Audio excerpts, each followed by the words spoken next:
Francisco 49ers deep in the heart. Like Joe Montana in the corner, D. Clark. Garrison Hurst, stiff farm going 99. Don't get it twisted, one and all with prime time. John Taylor, Jerry Rice down the sideline. It's the 49er Faithful UK show. Week 8 is upon us, and the 5-2 Niners are back at Levi's to face the 3-3 Cincinnati Bengals. The Bengals have started the season slow, but have just enjoyed a bye week and will no doubt fancy their chances against an out-of-sorts Niners. As for the Niners, a bounce-back performance and a win at home would raise spirits before our Week 9 bye. And due to the clock change, it is an 8:15 kickoff. But it's also on Sky, so we'll be blacked out on DAZN. I'm Gareth Ellis, and here, bringing positive vibes only, it's Lee Gowland. Hey guys. And Paul Hope. What's up, Faithful? So, no Nagy can't join us this evening for recording on Thursday, but he has dropped in his score predictions, but we will get to that a little bit later. And before we look forward to the game, let's head over to Lee Gowland's History Corner, as the Niners-Bengals have had at least a couple of notable matchups in the past. Isn't that right, Lee? Yeah, that is right. So let's take you back to the Browns preview when I did the History Corner. And we were all quite shocked that over the whole history of the head-to-head, they'd only ever played 20 times. And we found that quite a low number. Well, it's not as low as the number I'm just about to give you. So believe it or not, the 49ers and Bengals have only gone up against each other 17 times. Can you believe that? And of those 17 times, 2 of them win the Super Bowl.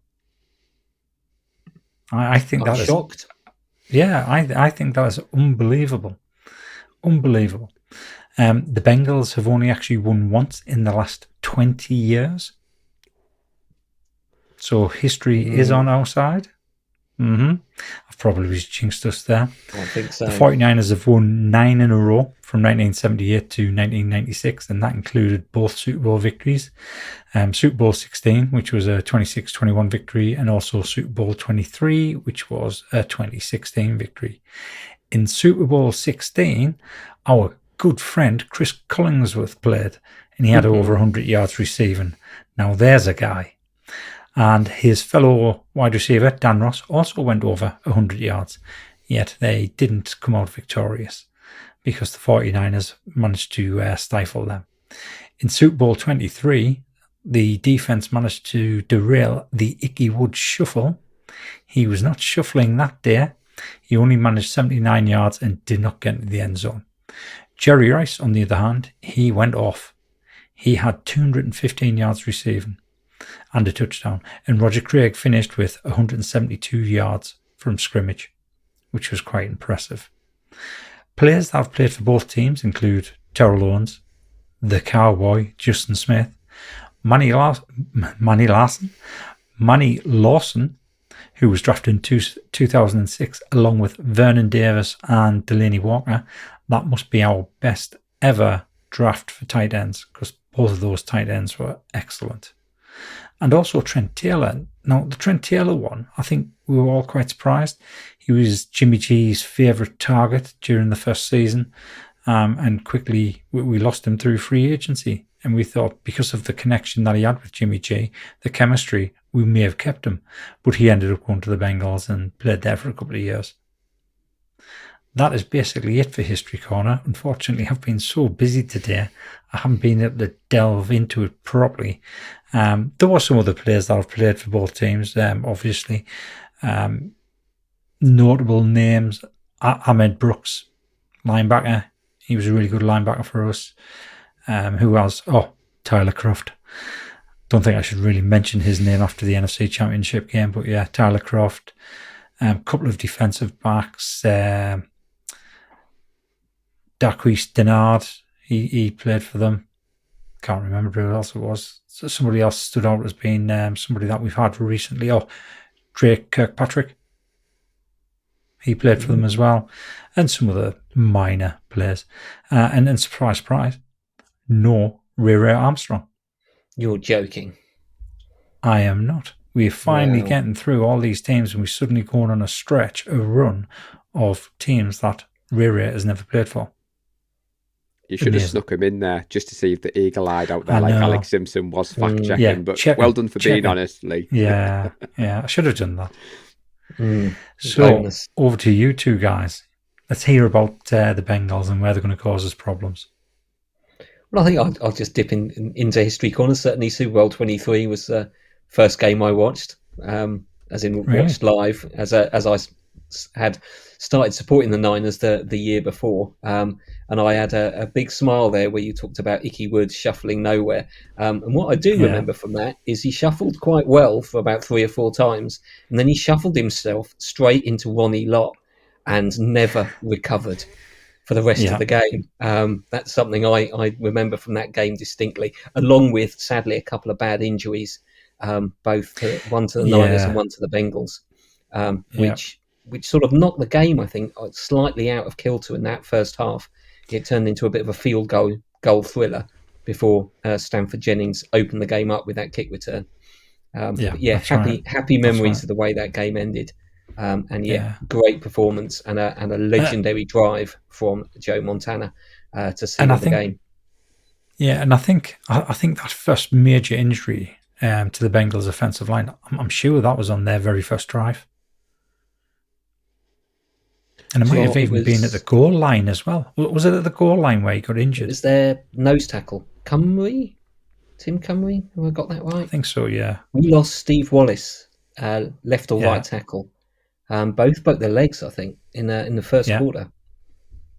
Yeah, that's right. Now, I know Barry didn't want the movie references, but sorry, Barry, wasn't this the John Candy game? Wasn't this the game where Joe Montana looked up into the stadium and all the team laughed? And obviously, that kind of story is one of the early 49er stories that I heard. So I thought you'd mention that. And we did say our fairly recent history, Brandon Ayuk's diving touchdown to secure that overtime win from a couple of years ago. So interestingly, I walked past a Bengals fan at work today, hat on, said, "All right, mate." And he was just like, the Niners are a team that I've got no feelings either way against. And I thought that was quite surprising until you've mentioned there, we've hardly played each other. So that's probably why there isn't this sense of rivalry. Yeah, and I think the 2 Super Bowls were long enough ago that they've perhaps no longer so current. Well, I don't know. I mean, Chris Collinsworth's never forgetting them. That's for sure. Yeah, you can tell any time he commentates on a 49ers game, it's this chip on his shoulder. Totally. I mean, anyway, give him his dues. He was a really good receiver, Chris Collinsworth.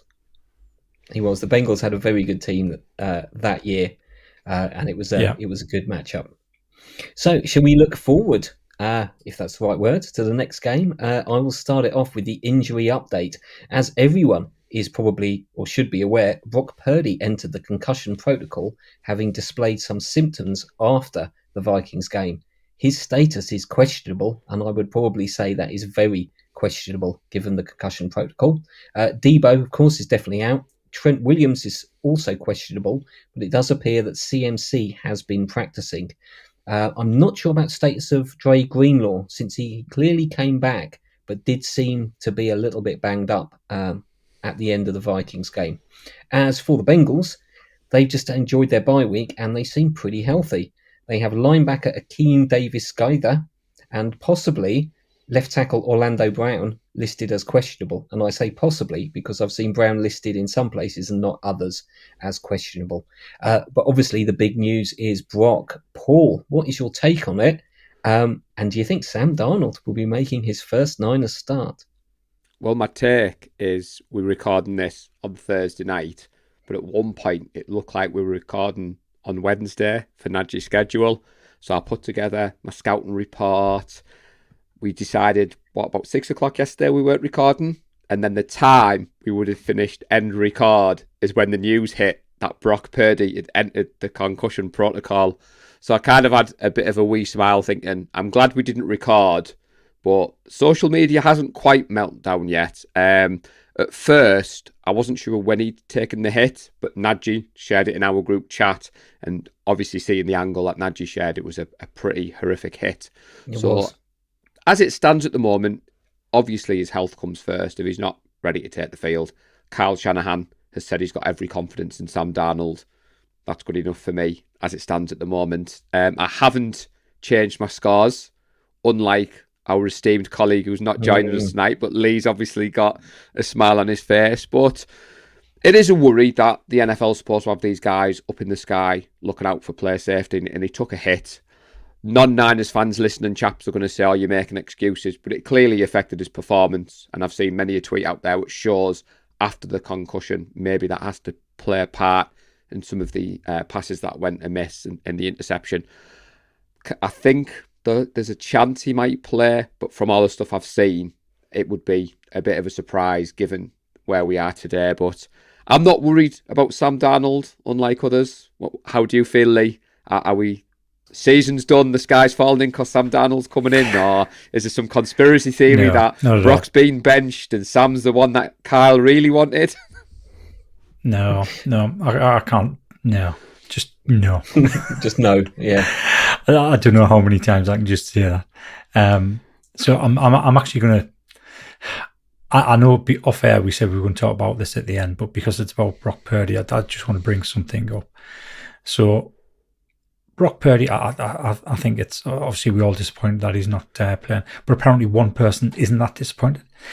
On the news that he had a concussion, he actually posted to say it was excellent news, and I think that is absolutely deplorable. Now, the full context was, this is excellent news. We get to see Sam Darnold. But to say that about somebody who's just had a concussion, something that could affect him for the rest of his life, depending on how bad the concussion is, I think is absolutely deplorable. That person isn't a fan, he's a troll of the team that he considers to be a fan of. To me, absolutely disgraceful. I will be keeping an eye on that to see whether or not that goes anywhere else. But yeah, to say that, absolutely shameful. Not happy with that whatsoever. But yeah, I mean, Brock Purdy, Paul said it, you've seen the stats, how he played before he suffered that concussion and how he played afterwards. Chalk and cheese. We didn't know it at the time. We know it now. It does explain it. The fact that it's only come out yesterday, which is a good 24 hours after the flight. Now, he said he started feeling well on the flight. So I don't know why there was such a big gap in between the flight and then them confirming it. Oh, yeah, he's got concussion. Surely they would have been able to make that assessment straight away. I would imagine the doctors fly out with him. Well, I think we probably knew, but it seemed to come out purely because it was Shanahan's Wednesday morning press conference. And that was the time that he announced it. All right. That was my understanding of it anyway, that it was announced by Shanahan at his press conference, where you do the usual injury roundup and dropped it out there. We do keep things fairly close to our chest in the organisation, and I do like that we're a fairly tight-lipped organisation and that didn't sort of spill out. Because I have no doubt that the team knew and the team were acting on it, but didn't have to announce it until Shanahan is on the podium. Is that right? Because I thought they were supposed to make the NFL aware immediately of any concussion protocol news. Possibly. Well, or maybe they did let the NFL know, but does the NFL then obliged to spill the beans? Yeah. Could have been that. But to answer Paul's question again, I can't see him playing. I don't think Brock will play. I think it will be Sam Darnold. I think we may see a drop off in performance from our quarterback. He didn't really fill us full of confidence during the preseason, but I still think he can do a job there. And Shanahan obviously has plenty of confidence in him. That's why he brought him in and kept him in. So it'll be interesting to see what he does. And his experience, 60-odd starts, isn't it? Exactly. So, and he's still young. Not many wins, but 60-odd starts.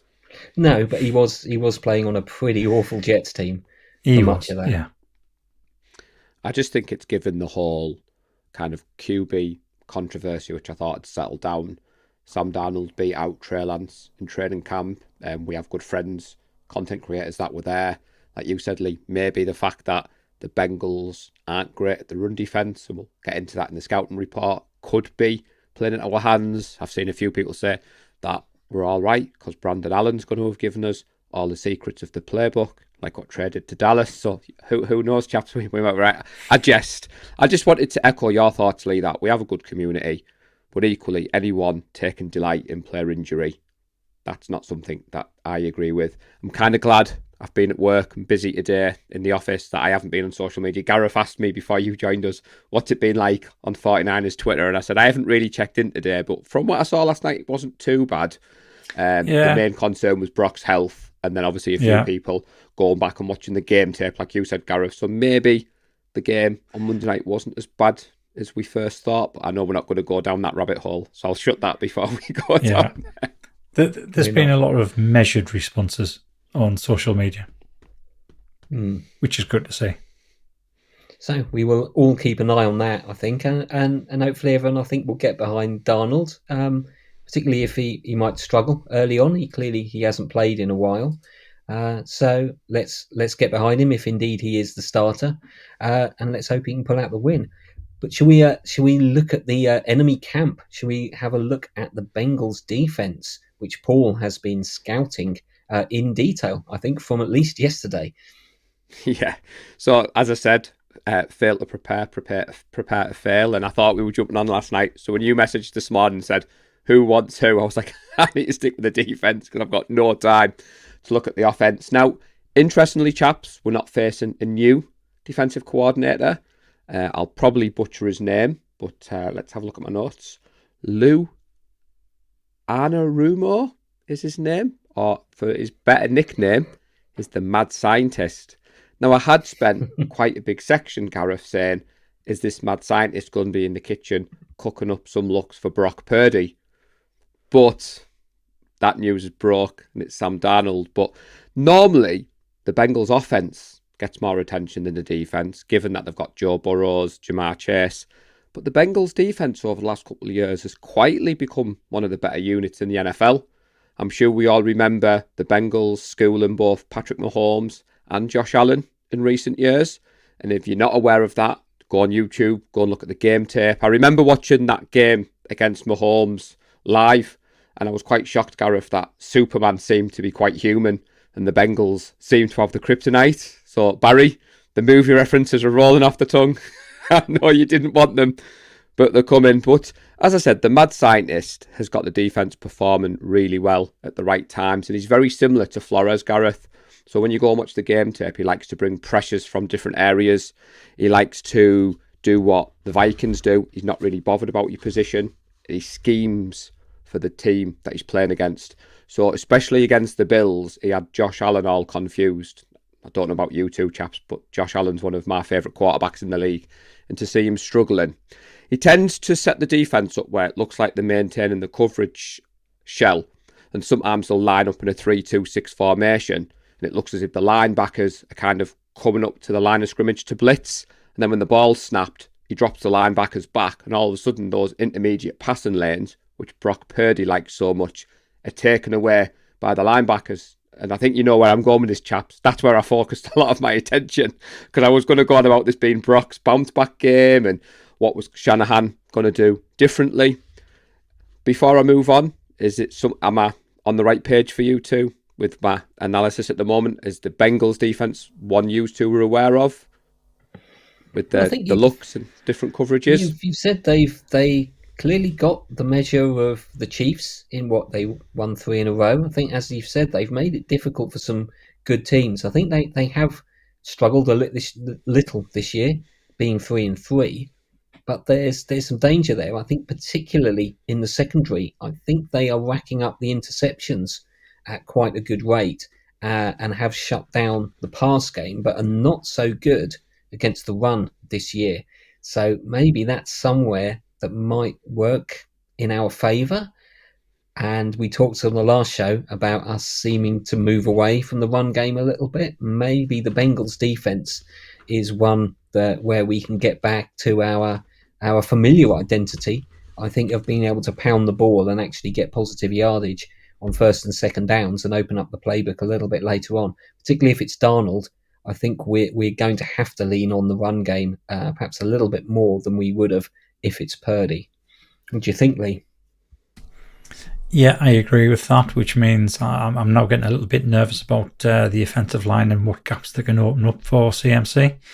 Obviously, we are missing Trent Williams quite a bit as far as the run game is concerned. The fact that we don't have Debo there either kind of focuses everybody on CMC, which makes it even harder again. So yeah, it's going to be one of those typical one in the trenches type thing. If we can manage to find the gaps in the Bengals defense and move the ball, that's obviously going to open up some passing for Sam Darnold. Hopefully he doesn't have to go deep and risk having the ball picked off. But yeah, I think we need to concentrate on the run, and hopefully we do a lot better than what we've done in the previous 2 weeks. I did see that the Bengals have struggled against tight ends so far this season, so could be a Kittle game, particularly if they're keying in on Ayuk and McCaffrey. Sorry, Paul. No, it's as if you see the notes, Gareth. It's as if this is prepared, because all I was going to sprinkle in is I've gone back over the last few weeks, and I think the new scouting report feature's good, but there's the risk of me and Nadji talking for minutes and minutes and minutes. So what I've tried to do this week is bring you and Lee back into it. But the 150 yards rushing per game they're giving up at the moment are 4.4 yards per carry. But like you said, Lee, what I'm worried about is the two-headed monster, Trey Hendrickson and Sam Hubbard, the defensive ends. They're the new dynamic duo that the Bengals fans are really liking. It's not about Burrows and Chase. It's about those two. Hubbard is tied for third in the league with 18 solo tackles, and he's first in the league with 11 assisted tackles. And I'm worried, like you said, Lee, that the mad scientist is going to show all these different looks, but at the heart of it, if the holes open up, they're going to be there to stuff the run. And they reminded me of Eric Armstead and Hargrave for us. Now, I am a little bit confident given the stats and what they've given up, but I was going to say they tend to struggle against tight ends, Gareth. So maybe my bold prediction might reflect that with Club 85 having a big game. Who knows? Who knows indeed. Anything else on the defensive side, Paul? You've covered that quite nicely, I think. I think it's always difficult to see how a team is going to react to its bye week. The only thing I was going to say is their defensive coordinator came into this season ranked by PFF as the number one defensive coordinator, and there's rumours that he could be in for a head coaching job. And given the talk we've seen this week of is Wilkes under pressure, it looks as if the Bengals have got full confidence in their coordinator. He's allowed free rein, basically. So I'm a little bit nervous. I'm trying to be a little bit kind of like balanced heading into this game, especially with Sam Darnold under centre. I haven't got too much on any other players, but like you said, the secondary, they seem to have quite a lot of interceptions sprinkled around there, and they're quite young and dynamic. So that's something that I was going to say watch out for, but I don't think Darnold is going to have the same freedom as Brock Purdy. Do you, Lee? You think Sam's going to be allowed to air it out, or do you think it's just going to be, there you go, CMC? There you go, CMC. No, I actually do think he'll be allowed to air it out. I wouldn't be surprised if we see 2 or 3 really long throws, because he's got a cracking arm on him. So, I mean, we may as well use it. Get Ronnie Bell on there. Or McLeod. See if we can stretch the field a little bit. I mean, let him do it. Let him try. Why not? Got nothing to lose. Exactly. Nothing. Except the game. So, unfortunately, without Nadji here, it's fallen to me to cover the offense and do my first scouting report. It has turned into a bit of a monologue, so sorry about that, but there we go. I have tried to cover things in detail. So the Bengals offense, led, of course, by the $55 million man, Joe Burrow. And sorry, Joe, there is only one Joe Call, and it ain't you. Burrow sustained an injury in preseason and has struggled, completing only 63.4% of passes for 7 TDs with 4 interceptions. Burrow has also been sacked 14 times, despite the Bengals' attempts to rebuild a bit of a flimsy O-line that did probably cost them a Super Bowl win 2 years ago. Burrow's main man is, of course, Jamar Chase, who hasn't got the stats that stand out, but I think that's more on Burrow than it is on Chase. He does line up in the perimeter and also on the inside, in the slot position. So watch for the Bengals finding mismatches with Chase cutting shallow or deep across the middle, as well as being dangerous on the perimeter. he is also a pretty dangerous red zone target. He always seems to be finding a little bit of space in that condensed field. Chase is supported in the wide receiver room by Tyler Boyd and T. Higgins, both capable receivers who can certainly hurt teams that focus too much on stopping Chase. The Bengals have a veritable who's nobody at tight end, and collectively they have caught 18 passes all season. The 32nd ranked Bengals run game has also struggled to get going, with Joe Mixon managing only 3.8 yards a carry. He has, however, put in 61 yards a game, which shows that despite their struggles, the Bengals have stuck with that run game, and they do put in about 20 carries per game, so they have tried to maintain a balanced offense. The Bengals haven't really got going this season, but their bye did come at a good time, and they certainly have the weapons to get things going if they can keep Joe Burrow upright. So that's it for the Bengals offense. Who do you think is Jamar Chase and Burrow? Obviously, what do you make of the Bengals? They put over 30, I think, on the Cardinals, and then I think the last game they squeaked to win 17-13 over the Seahawks, which, to be honest, they probably should have lost if the Seahawks weren't so terrible in the red zone during that game. I think the only thing that's stopping the Bengals from being a really good team this season is consistency. They're a little bit of a Jekyll and Hyde team, to be honest, and it's quite surprising because, as Paul said, Joe Burrow is one of his favourite quarterbacks. I think he's excellent. Love watching him play. Does actually remind us of Joe Montana a little bit, which is why I do like watching him play. So to see them having an up and down season like this, it is kind of disappointing. I'm trying to remember. I think it was the Chiefs that I predicted that we would play in the Super Bowl. But there's like that romance part of it that kind of wanted it to be the Bengals so we could beat them a third time. So Chris Collins would have something else to complain about the 49ers. But I love watching the Bengals play. Jamar Chase does worry me. Yeah, he's a very, very good wide receiver. Obviously, you saw what happened last week and the week before when our defensive line's not getting any pressure. Our cornerbacks go to 2018 level cornerback play, and we seem to not be able to cover anyone. So that does have us concerned, especially with Joe Burrow, who's pulling the trigger. Other than that, I don't think they've got a particularly good run game. And I was quite surprised to see that they actually pass the ball 68% of the time and only run 32% of the time, which is good because at times our run defense can be pretty poor, if I'm honest. So I think it'll come down to whether or not we can get our pass rush going again, because for some reason the last two games it's just disappeared. Obviously, Nick Bosa gave that interview where he kind of hinted that not everything is great between the relationship with the defense and Wilkes.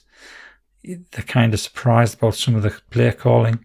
Obviously, we said this in the review show for the Vikings, and that one particular play call really irked me.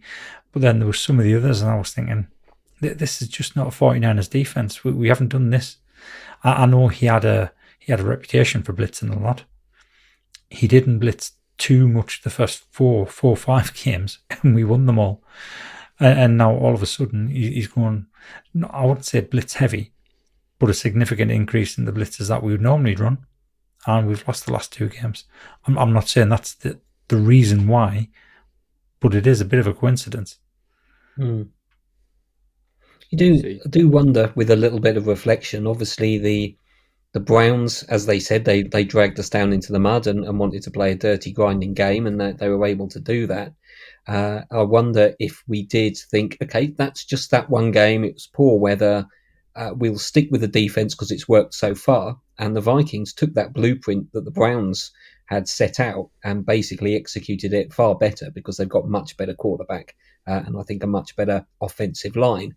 And it was just the flatness of the defense, I think, against the Vikings that you did have that wonder of, is everybody buying into the game plan that they've been given, which did seem to be stick with what we've known, and your recency bias of we struggled against the Browns and couldn't get anywhere.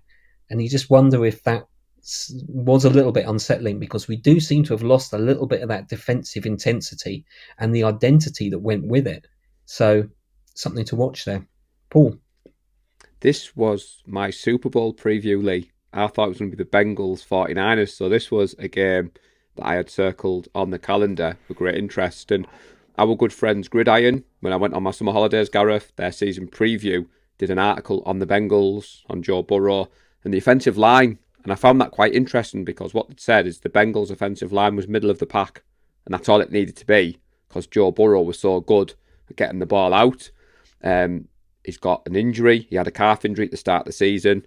I think, if you think back, Lee, when they took Jamar Chase, a lot of the experts said it was the wrong pick. They should have been picking the offensive line.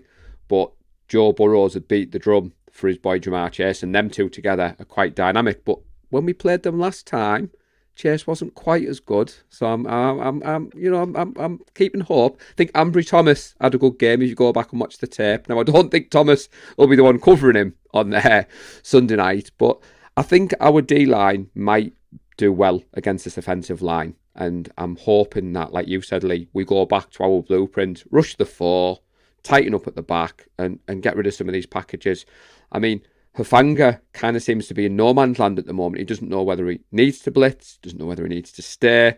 And hopefully the D-line coach, whose name I can never pronounce, so I'm not going to say it. Hopefully he's had a bit more involvement. Yeah, Chris. Maybe he's had a bit more involvement on the training field. It's a home game. Home field advantage does count for something in the NFL slightly. Like you said, it's an earlier game for us. So I'm excited, and I do think that maybe we see a bounce-back game from Nick Bosa. But I'll keep that for the bold predictions. Lee, you're deep in thought. Yeah, so I'm just thinking what Paul said there about bounce back game for Nick Bosa. I'm going to go to a comment made by Lawrence Lofts, and that comment was about Nick Bosa, the fact that he pretty much missed all of preseason, which he did. I think he had one practice before he started, so he was good 4 or 5 weeks behind everybody else. And as everybody's getting game fitness, he's still struggling to get up there. I don't think we'll see the real Nick Bosa until probably week 11, week 12. Week 12 would be nice.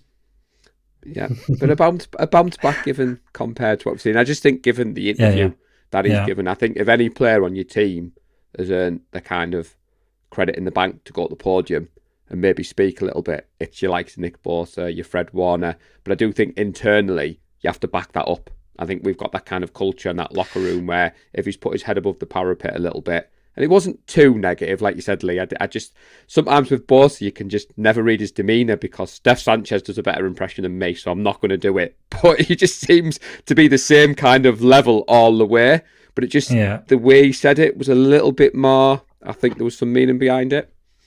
Yeah, I mean, obviously going a little bit off topic here, but what do you think must have been going through Wilkes' mind this week, where he's seen his star player on defense call him out? His head coach turned around and said, "You cannot make that type of call at the end of the first half." So he's getting it from his head coach and a star player. How do you think he's going to respond to that? Do you think we're going to see as many blitzes this week? Or do you think it's going to be vastly reduced, where we might only see 3 or 4 blitzes the entire game? Well, apparently Shanahan is asked to sit in some of the defensive meetings, hasn't he? Apparently he's cleared his schedule, so he's going to be more hands-on with the defence. And maybe it's part of the locker room culture. Maybe he has been challenged. This maybe has happened behind closed doors before. And I know this show we're known for being positive and upbeat, but we criticise Ryans, we criticise Salah, and I think it's fair to say that we've been critical this week of both Kyle and Steve Wilkes. But I don't know, Lee. Do you think he's going to be up in the booth still? Do you think he's going to change too much? Or do you think he's going to be on the sideline on Sunday? I just don't think he's a sideline coach. I honestly don't. I've got absolutely no problem with him being up in the booth. No problem whatsoever. Defensive coordinators have been doing that for years. I don't think that's an issue, because I don't see him as the type of motivational coach that Salah or DeMeco Ryans was. I don't think we'll get that from him. And if he does try it, if it's forced, I think it would look forced, come across as forced. What we need, if Wilkes is going to stay up in the booth, because that's how we can control the game better, to see it from that type of height, angle, everything. I think we need one of our leaders on defense to step up on the sideline and be that kind of cheerleader that Salah and Ryan's was. Get everybody wound up. That needs to be Fred Warner. Because I don't particularly think Bosa is that vocal on the sidelines. So it's got to be Fred. He needs to be doing that. So he is the heartbeat of that defense, and I think we know that Bosa's fairly quiet, does his talking on the field. Same with Armstead. He's probably the senior player in that defense, and again, he's more of that quiet leader type. And we need to bring some intensity, particularly early in this home game.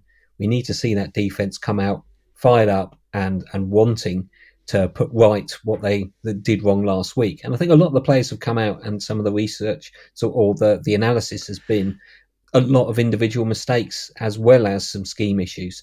And I think that's the players have got to be honest, and you expect the players to put their hands up in the locker room and say, I got pulled out of position, I missed that tackle. You've got to expect the same of the coaches as well, I think, and for a coach to come in and say, I dialed up the one call and I made you guys look bad and I'm going to learn from it and be better, because that's what you expect of the players, and I don't see why that shouldn't apply to the coaches as well. Now, the coaches do have to maintain that leadership and the slightly different, but they are a unit. There's guys on the sideline and there's guys on the field, but they need to work together. And I hope that Wilkes has been able to do that, and I hope that brings the team together a little bit on the defensive side, and they get each other's backs. Yeah, I'll tell you what, it's a crying shame that Najee's not here, because you do know who we're missing on that sideline, don't you? Jimmy Ward. Jimmy Ward would have had everybody wound up on that sideline. I don't know whether you're being serious or you're trolling, because Najee's not here. I'm trying to think, are you being serious or not? No, I'm being serious. Jimmy Ward was a leader.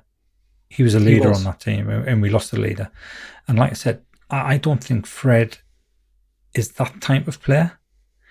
Yes, he can bring the team together when they're on the field, but he's not the rah-rah type of defender. Whereas Jimmy Ward was bouncing all over the place on the sideline. And I think that's what we're missing. And when I look at the defense, I'm struggling to pick out who that could be. Like I said, it should be Fred. It should be Fred. But just because you're a leader on the field doesn't mean you're necessarily going to be a good motivator off the field. If I'm going to stick my finger in the air and try and pick out a name, Yvonne Hargrave strikes me as somebody who would do that. Because of the intensity that he plays with during the game.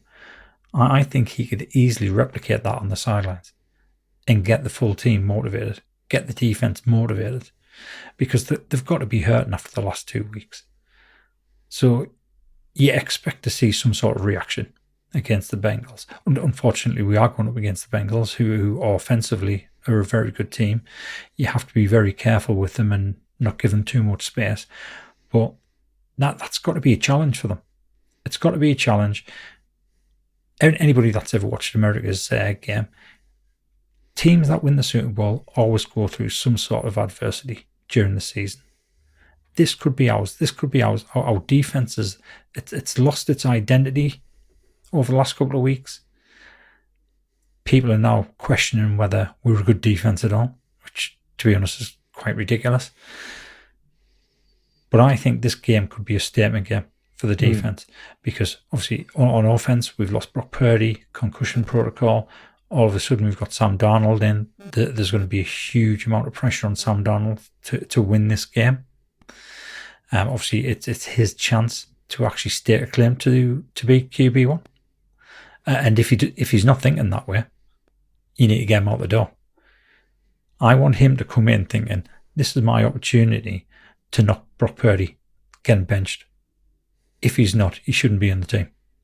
So you've got that pressure there, and then you've got the defense thing. And right, we've had these 2 previous weeks where we played terrible. Well, I'm saying played terrible. We haven't left that many points in. but we haven't played to the standard that we have in the past, and they need to be going in with the mindset of, right, we've had a change of quarterback. The offense might not be firing on all cylinders. We're missing Debo. We're missing Williams. We know CMC's battered, beat up a bit, so he might not play to his full ability. So I would be hoping that the defense are going to have the back of the offense, go out there, make a statement, and step up. And I'd like to see the defensive line actually create some pressure. I think the pressure's there. They're just not getting home. Yeah. Shall we move on to the score predictions? The Niners are 3.5 point favourites, and the over-under is 44.5. Those numbers have slipped a little bit more towards the Bengals' favour since Brock Purdy was put in the concussion protocol. So they might be different if you've seen some numbers from earlier in the week. 3.5 point favourites is not a lot at home, so I think it's looking towards being a tightish game. Who is going to go first? It's only you two guys because you're at the top of the list. Or should we just dump Nagy in first because he's not here and can't argue against it? Yeah, I think you should.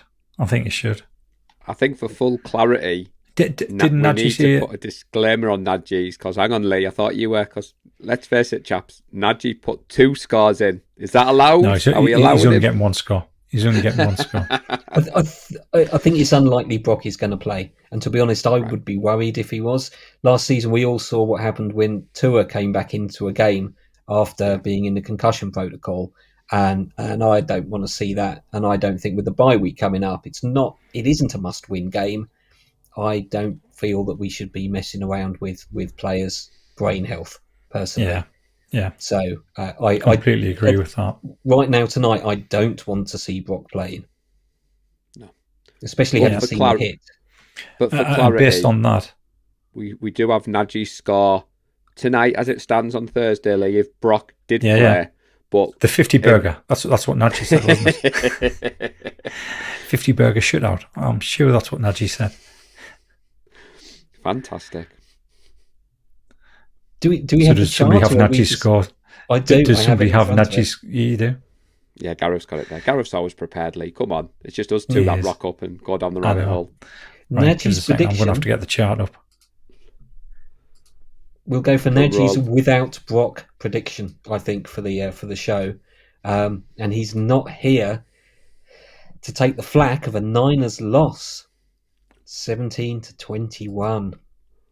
Or 21-17, depending on how you would like to organise it. I suppose we're at home, so it should be 21-17, shouldn't it?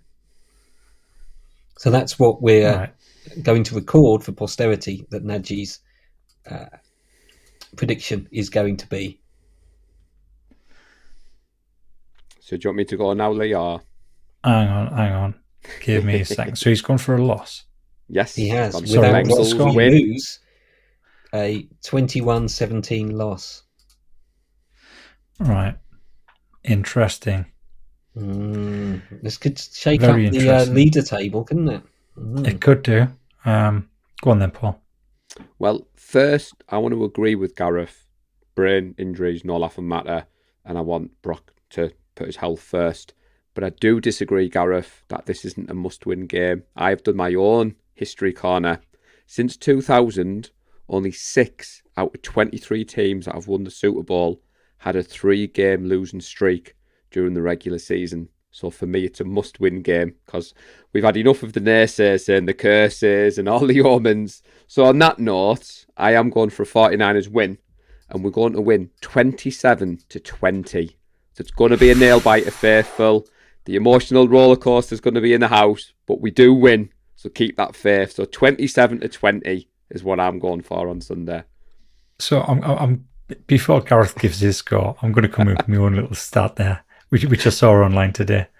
Apparently, no team that got beat by Kirk Cousins has ever gone on to win the Super Bowl. It's a first for everything. Yeah, records are there to be broken, and I'm just thinking back to last season when we were 3-5 at this time point. So going 5-3 exactly doesn't strike me as being the end of the world. Go on, Lee. What have you got for us? What You first, Gareth. Not that it's competitive.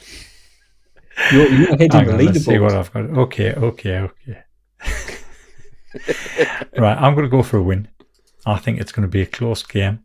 I was quite concerned when Paul gave his score prediction there because I thought it was going to be exactly the same as mine, but it's not. It's slightly different. I'm going to go for a 27-24 victory. I think there's only going to be 3 points in it. I think they'll definitely be able to move the ball on us. I don't think it's going to come down to a field goal at the end. I think it's a case of the Bengals are going to be chasing the game. I think we probably is going to enter the fourth quarter 27-17 up. That's what I'm expecting. Good. I'll take that. So there's a little bit of a bold prediction. That is. That's a little bit bold. I'm going to keep it simple, I think. Tight game. Niners squeeze a win. 23-20. And I think could be something that does well. Another tough game, another maybe disappointed or disjointed game, but we grind out the win at the end at home, and we go into the bye week feeling good. So that's all the scores updated. I had no idea that I forgot to put this onto the screen. I was sharing it, and it just said stop sharing at the bottom, so I assumed it was on the screen. So apologies that you did not see that. Apologies for everybody who listens on the podcast and did not see that. See, without Nadji, look what happened. It's chaos. You didn't really miss anything if you just listened to the podcast, but those that are watching on YouTube, obviously. So yeah, there's the scores. As you can see, both Paul and I are neck and neck still. I think there's only been daylight between us once this season, which is not bad for 7 games in. And obviously looking at our score ranges, our score predictions, I don't think that's going to change too much this weekend. I think it's all going to come down to how many points the Bengals score. Whether or not there's any daylight there. Well, if mine or Gareth's score is right, we both get points because we've both gone for the Bengals to get 20. So win-win all round. But it's quite good, this new little wrinkle of the podcast. I wonder if anyone else at home is keeping their scores. And if you're being honest, we would like to see. Upload them, put a comment in the group, because it is a bit of fun between us four. But I know in the Discord Pick'em group, I think David Betteridge is smashing it out with the park. So I would be interested to see if anyone... Yeah, I dipped in earlier. I think Nadji asked David how he's doing it, and David was like, it's pure luck. I thought at least he's honest. I appreciate that, Dave. But no, if anyone else keeping their scores as well, do let us know, because it would be interesting to see where you compare to us 4 gentlemen on the podcast. I need to quickly check Twitter, because I think he did give... Oh, he didn't. I thought he'd given his prediction. No, but he hasn't. Not yet, at least, anyway. Not yet, yeah. He's keeping that tight-lipped. Well, right, now that I know that, I'm going to message Dave Betteridge before we do the predictions for the next show. We can drop in some predictions. So, Paul, bring in a ringer. I heard a rumour that there might be a little bit of a gathering for the Bengals game. Spill the beans. Yes. So, Mr. Gowland... Is it a gathering of strangers? Well, it's not a gathering of strangers. That's a nice reference. I nearly said my catchphrase, and you've stopped me, so it's not going to count. So, yes. Fantastic. See, that'll teach us keep my mouth shut. Yep. But I was going to say that Lee has established a good relationship with the Grosvenor Casino. We used to have the Super Bowl meetups in Newcastle. So I understand that whenever the 49er for the UK would like to hold a meetup, the Grosvenor Casino are more than willing to accept. So yes, it's Stockton on Sunday. I've created an event on the Facebook page. I think as it stands at the moment, there's 6 or 7 of us. It is a mini meet. It's a Sky game, Gareth, and I'm too tight to pay for Sky with us going to the gold mine. And I can go and watch the game at the casino. I can watch it with friends.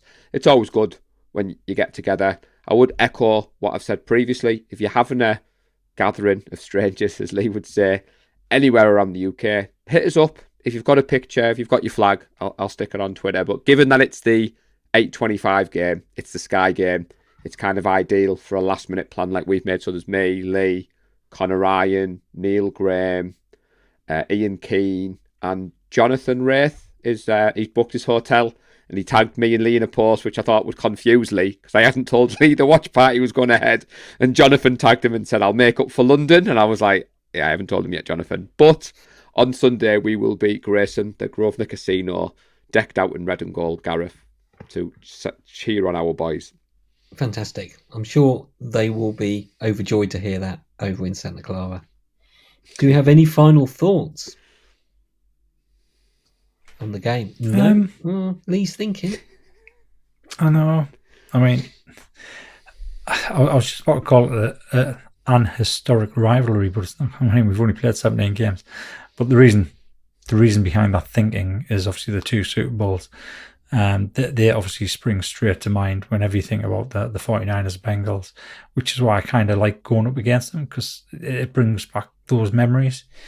Hopefully we can do to them what we did in the Super Bowl. Just score a few extra points.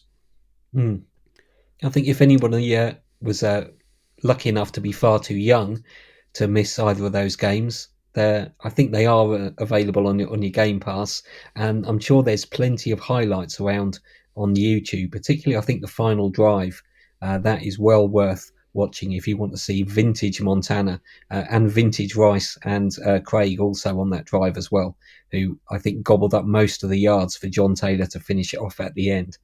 So if you want to kill a little bit of time on Sunday afternoon, it's well worth having a dip into certainly Super Bowl 23 and Super Bowl 16. So